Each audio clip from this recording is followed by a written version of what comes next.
बारिश की बूंदें टूटी सड़कों पर गिरते हुए सिर्फ पानी नहीं, कुछ पुराने पाप भी बहा कर ले जा रही थी। नालियों से उठती सड़ी हुई गंध और बिजली की कड़कड़ाती चमक ने पूरे माहौल को डर में बदल दिया था। मोबाइल स्क्रीन पर हर तरफ एक ही शब्द ट्रेंड कर रहा था, कॉकरोच। कोई मीम्स बना रहा था, कोई रील्स, कोई मजाक उड़ा रहा था, लेकिन उन्हें नहीं पता था कि इंटरनेट का ये ट्रेंड सिर्फ शुरुआत थी। असली आतंक अभी भानपुर के छोटे से कस्बे में दस्तक देने वाला था।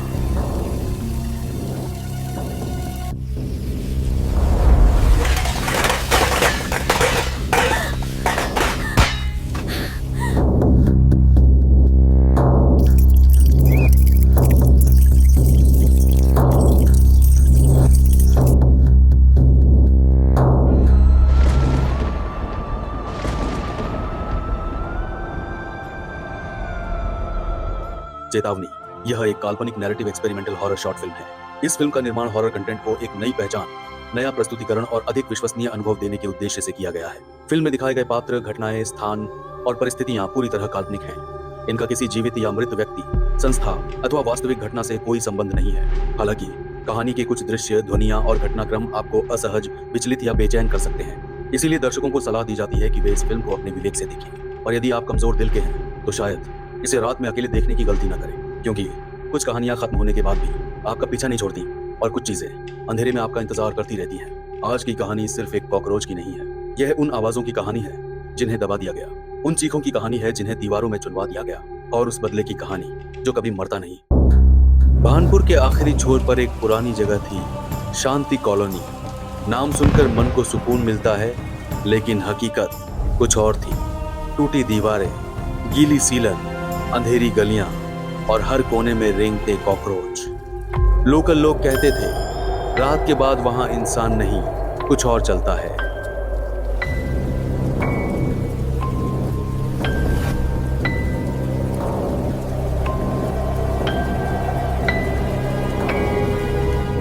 लेकिन इंटरनेट पर डर बेचने वाले लोगों के लिए ये बस कंटेंट था।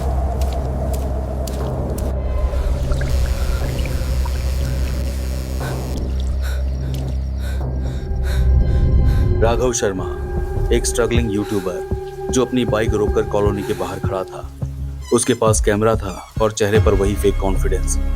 उसने लाइव स्टार्ट किया। तो भाइयों और बहनों, आज हम पहुंचे हैं भारत की सबसे हॉन्टेड कॉलोनी में। कहते हैं यहाँ रात को कॉकरोच इंसानों पर हमला करते हैं। उसका कैमरा मैन पिंटू डरते हुए बोला, ये जगह अजीब है, वापस चलते हैं यार। राघव हंसा। डर मत, व्यूज आएंगे व्यूज। बिजली चमकी। उसी पल कैमरे के लेंस में पीछे की दीवार पर कुछ हिलता दिखाई दिया। एक बड़ा लाल रंग का कॉकरोच, बाकी हजारों कॉकरोचों से बिल्कुल अलग, वो धीरे धीरे राघव की तरफ बढ़ रहा था। पिंटू घबरा गया। ये जगह सही नहीं लग रही। लेकिन राघव ने हंसते हुए उसे पैर से कुचल दिया। कंटेंट मिल गया भाई, तू तो अभी से डरने लगा। और उसी पल पूरी कॉलोनी की नालियों, दरारों और दीवारों के पीछे से एक साथ सरसराहट की आवाज उठी, जैसे हजारों छोटे पैर एक साथ दौड़ पड़े हों। हवा में अचानक एक भारीपन आ गया। उसी रात शांति कॉलोनी के आखिरी घर में शादी का फंक्शन चल रहा था। मीरा लाल जोड़े में बेहद खूबसूरत लग रही थी, लेकिन उसकी आंखों में खुशी नहीं थी। उसका पति विकास और ससुराल वाले बहुत लालची थे। शादी के 2 घंटे बाद ही उसकी सास ने ताना मार दिया, इतनी छोटी कार, तुम्हारे बाप ने हमारी इज्जत मिट्टी में मिला दी। मीरा चुप रही। अब तुम्हें इसका खामियाजा भुगतना होगा। मुझे माफ कर दीजिए। रात गहरी होने लगी, बारिश और तेज हो गई। मीरा पानी लेने किचन में गई, लेकिन अंदर कदम रखते ही उसके हाथ से गिलास गिर गया। उसकी सांस रुक गई। पूरा किचन कॉकरोचों से भरा था, सैकड़ों नहीं, हजारों। दीवारें हिल रही थी, बर्तन रेंग रहे थे, फर्श काला पड़ चुका था। मीरा चीखने ही वाली थी कि तभी सब कॉकरोच अचानक शांत हो गए और उनके बीच से एक लाल कॉकरोच बाहर आया, धीरे धीरे उसकी तरफ बढ़ता हुआ। तभी उसके कानों में एक घिनौनी फुसफुसाती आवाज गूंजी, डर मत, हम तुझसे नहीं, उनसे बदला लेने आए। मीरा कुछ समझ न सकी कि वो किससे बदला लेने की बात कर रहे थे। उसका चेहरा सफेद पड़ गया। उसने पीछे मुड़कर देखा, कोई नहीं था। लेकिन जब उसने दोबारा नीचे देखा, वहां सिर्फ एक कॉकरोच बचा था, लाल रंग का, और उसकी आंखों में इंसानी दर्द की एक हल्की सी झलक थी। अगले कुछ दिनों में शांति कॉलोनी में अजीब घटनाएं शुरू हो गई। रात को लोगों के घरों से दीवारों के अंदर खरोंचने की आवाजें आने लगी। बच्चों ने कहना शुरू कर दिया कि दीवारों के अंदर लोग चलते हैं। कई लोगों ने सीलिंग पर किसी औरत को रेंगते देखा। लेकिन सबसे ज्यादा बदलाव मीरा में आ रहा था। वो घंटों अंधेरे में बैठी रहती, दीवारों को ऐसे घूरती जैसे वो उनसे बात कर रही हो। हम वापस आ गए। एक रात विकास की नींद खुली। उसने देखा मीरा बिस्तर पर नहीं थी। बाथरूम का दरवाजा खुला हुआ था। वो अंदर गया। जैसे ही उसकी नजर ऊपर की तरफ उठी तो डर के मारे उसके हाथ से मोबाइल गिर गया। मीरा सीलिंग पर उल्टी चिपकी हुई थी। उसके लंबे बाल नीचे लटक रहे थे, आंखें पूरी लाल, और उसके मुंह से छोटे छोटे कॉकरोच बाहर निकलकर नीचे गिर रहे थे। विकास डर के मारे चीख पड़ा। मीरा धीरे धीरे उसकी तरफ मुड़ी और उसकी आवाज बदल चुकी थी। तुम इंसानों ने हमें जहर देकर मारा था। और फिर बस एक चीख। अगली सुबह विकास की लाश मिली। उसका शरीर पूरी तरह नीला पड़ चुका था और कानों से कॉकरोच निकल रहे थे, जैसे कोई पुराना राज बाहर आ रहा। राघव अब इस केस को सीरियसली लेने लगा। उसकी वीडियोस वायरल हो रही थी। लेकिन रात को उसे भी अजीब चीजें दिखने लगी। कभी मिरर में पीछे कोई परछाई, तो कभी कैमरा फुटेज में रेंगते हुए कीड़े। रिसर्च करते हुए एक रात उसे पुराने रिकॉर्ड्स मिले। 20 साल पहले शांति कॉलोनी में सफाई अभियान हुआ था। कॉलोनी के मालिक चुन्नीलाल सेठ ने खतरनाक केमिकल स्प्रे करवाया था। लेकिन केमिकल इतना जहरीला था कि सफाई कर्मचारी वहीं मर गए। कई गरीब परिवार दम घुटने से खत्म हो गए।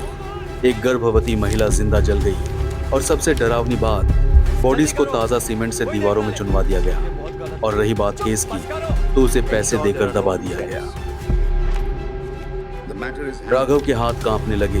तभी पीछे से आवाज आई, सच जानना चाहते हो? राघव पलटा। अंधेरे में मीरा खड़ी थी, लेकिन वो मीरा नहीं लग रही थी। उसकी स्किन काली पड़ती जा रही थी, आंखों में लाल नसें फैल चुकी थी और उसके पैरों के पास हजारों कॉकरोच घूम रहे थे। मीरा ने धीमी लेकिन गूंजती आवाज में कहा, जब इन इंसानों ने हमें जिंदा जलाया, हमारी चीखें इन दीवारों में कैद हो गईं। अचानक पूरी दीवारें हिलने लगी, सीलन टूटने लगी और दीवारों के अंदर कंकाल दिखाई देने लगे।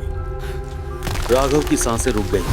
मीरा हंसने लगी, लेकिन वो इंसानी हंसी नहीं थी, जैसे हजारों लोग एक साथ हंस रहे हों। उसकी गर्दन अचानक टेढ़ी हो गई।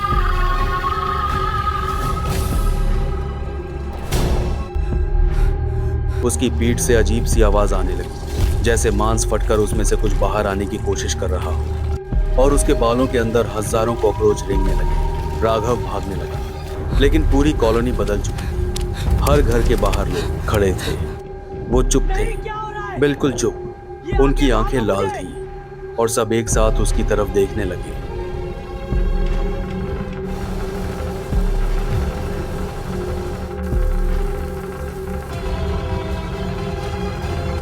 व्यूज के लालच में राघव ने आखिरी लाइव स्ट्रीम शुरू की।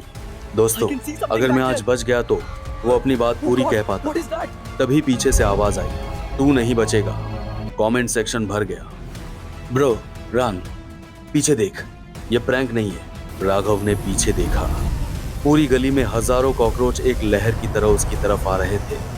बीच में मीरा थी। अब वो इंसान नहीं लग रही थी। उसकी आंखों के अंदर छोटे छोटे कॉकरोच घूम रहे थे। वो मुस्कुराई, अब इंसानों की बारी है।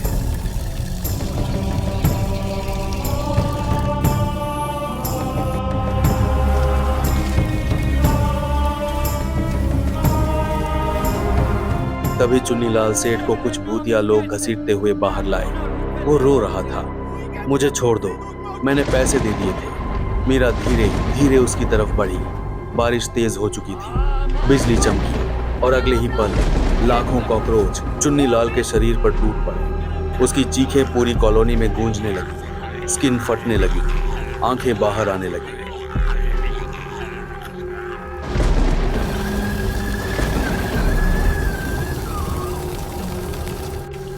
कुछ सेकंड बाद वहां सिर्फ हड्डियां बची थी।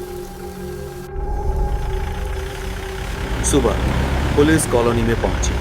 पूरा इलाका खाली था, न कोई इंसान, न कोई लाश, बस गीली दीवारें और अजीब सन्नाटा। अरे कौन है वहां? मुझे कुछ आवाज सुनाई दी, सावधान रहो। एक पुलिस वाले को दीवार पर कुछ लिखा दिखाई दिया, वी आर एवरीवेयर। वो डर कर पीछे हटा। तभी उसकी जेब के अंदर कुछ हिला। उसने हाथ डाला और एक लाल कॉकरोच उसकी हथेली पर चढ़ गया।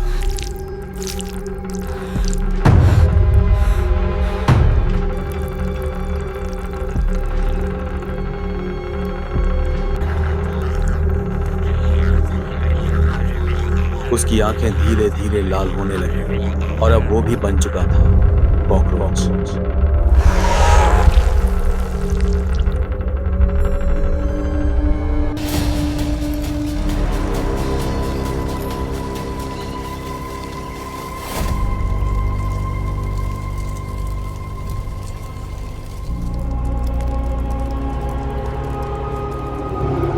शांति कॉलोनी में गई पहली पुलिस टीम से जब कई घंटों तक पुलिस कंट्रोल रूम का कोई संपर्क नहीं हो पाया तो जिला मुख्यालय से एक दूसरी टीम को वहां भेजा गया। लेकिन जब दूसरी टीम शांति कॉलोनी पहुंची तब तक सब कुछ बदल चुका था।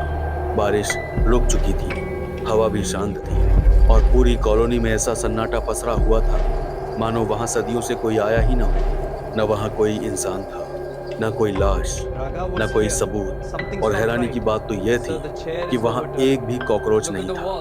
मानो रात की सारी भयावह घटनाएं सिर्फ एक बुरा सपना रही हो। पुलिस ने पूरी कॉलोनी छान मारी, लेकिन जाते जाते एक पुलिस अधिकारी की नजर कॉलोनी की सबसे पुरानी दीवार पर पड़ी। दीवार पर ताजा खून से कुछ लिखा हुआ था। सब लोग ठिठक गए।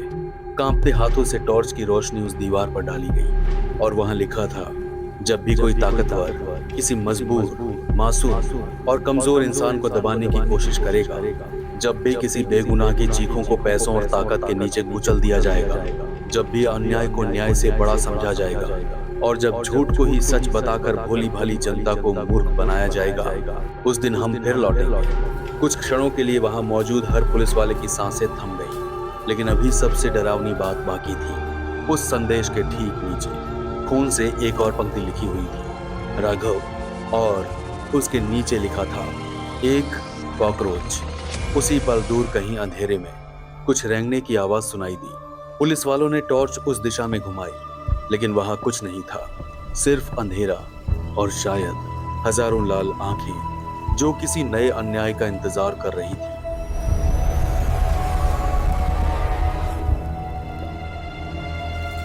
दोस्तों, उम्मीद है ये कहानी आपको पसंद आई। अगर आपको ये कहानी अच्छी लगी तो कमेंट करके ज़रूर बताएं। चैनल पर नए हैं तो सब्सक्राइब ज़रूर करें।